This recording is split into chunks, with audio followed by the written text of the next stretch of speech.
Hello and welcome to the Slingshot channel. As you know, there is another spin-off of the TV series The Walking Dead.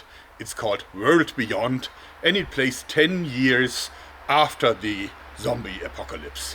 Now, I love The Walking Dead. Actually, I have all the comic books, and I'm very sad that the series came to an end.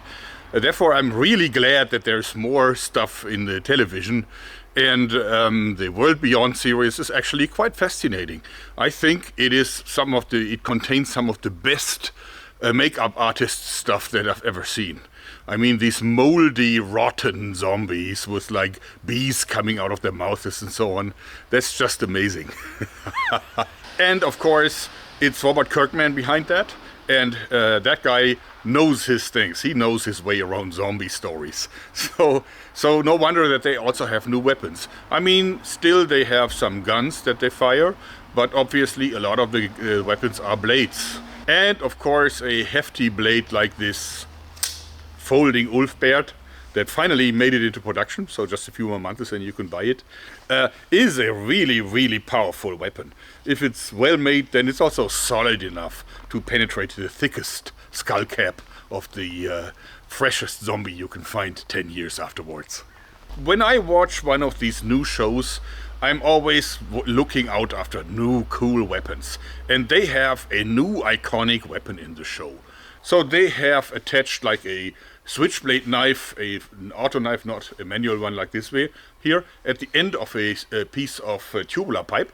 And obviously, without touching it, they can open the blade and then use it as a spare. Now, a spare makes perfect sense, but why would you want a folding spare blade? I mean, any folding thing is, of course, weaker than something that is fixed mounted. But thinking about how Kirkman views these things, I believe there is reasoning behind this. Now, we must, of course, assume that zombie brain matter is infectious. So you don't want to get close to it. Specifically not if you have like fresh cuts and so on. And if you live in the outdoors, you always have fresh cuts. So that's why you want a spare, so that you can dispatch of a zombie without getting too close. And of course you don't want to be bitten or scratched or something either. So a spare, I see perfect reasoning behind a spare. But also, don't forget that if you have like an open blade, first of all, it's kind of dangerous. You can easily cut yourself on it, so most of the time you won't need it. So therefore it makes sense to fold the blade away. But on the other hand, you also want to fold it back in after you used it. Because imagine you're cutting yourself on a blade that still has zombie brain matter on it. That is very dangerous. You can probably die. Okay, so I always try to derive challenges from this. Obviously, I want to make a replica. That's clear by now, isn't it? But it also has to fulfill certain criteria. So first of all, it needs to open the blade without touching it. So from a remote position at the end of the spare. That's a given, and that's what you see in the movie. But also, I think you need to be able to close it remotely again. We never see that happening in the episodes, actually. But I think that is a challenge. It has to open and close remotely. And also, as always, a part of the challenge is to make it in a way that it's not in conflict with German weapon laws. And they say no switchblades with blades that are longer than 8.5 centimeters. So just over 3 inches. That's a no-go. And definitely these blades are longer than that. So I must make something that is still legal in Germany and fulfills the criteria. Can I do it? I think I can. Let me show you what I came up with. Meet The Walking Dead World Beyond Switchblade Spare. Let me show you its features. So as you see, it's a length of pipe. I used some stainless steel with a 2mm wall thickness. I made my own blade, and as you saw, I can open it at any time. And then it stays locked, so I can really use it for stabbing and slashing. As you see, it doesn't really retract, except if I want it to retract.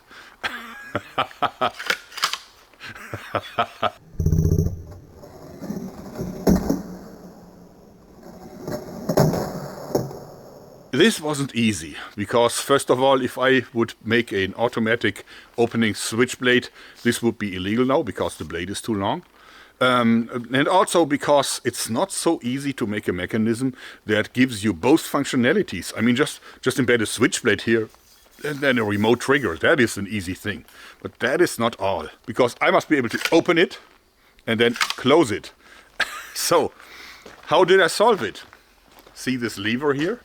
And you see that there is a steel cable. Now, the trick is that it opens like this, and I have to keep this pressed. So it's not even locking, because if I release my grip, it's falling, it's closing itself again. So it's not even locking. This means that it's even legal to carry in Germany, since it's a non-locking knife, and there is also no blade length limitation on knives like this. And if I release my grip, then automatically the blade folds back in. So I think this is pretty exciting. It works just like advertised. But it was not easy to figure out the mechanism behind it, believe me. How did I do this? Well, I could show you the mechanism in here, but it's very, very tight space. I don't think that you would really understand how it works. So I made a wooden demonstrator. Let me show you the wooden demonstrator's features. So this is my little demonstrator. As you see, there is the blade, and it closes. And, you know, if you would just simply attach a lever to like here, you could only open it a certain stretch. That would be pretty much the end of it. Because you have the access, you can't get around it. How did I solve it? Well, I attached a wheel to one side of the blades, and then I used some cable, some steel cable, to open and close it. And in the middle of the cable, I attached a little metallic device, like a little clamp, and I'm simulating this with some paracord here. And here I have a hole in this for the knot. So therefore, if I pull on one side, it opens. If I pull on the other side, it closes. This is how it's done. It opens, it closes. And I could have stopped at that point. I could have simply made like a lever action handle that allows me to go both ways. But I think a weapon like this needs to have a default condition that is passive. This means that it should be closed on default. And I can switch this around. So how did I achieve this? Rubber. And instead of pulling on this side, I simply stretch out the rubber a bit and put the loop here over this screw. And now I pull it open and it snaps shut automatically. Exactly like in the setup. And now all I did is I attached a lever so that I have like a lever that opens it instead of a length of pipe or something like a rope or so. But this actually means that as long as I keep this pulled, I can use this as a normal knife. And if I release it, it snaps shut again.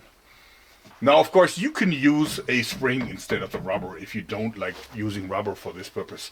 But this is the slingshot channel, so when possible, when in doubt, use rubber.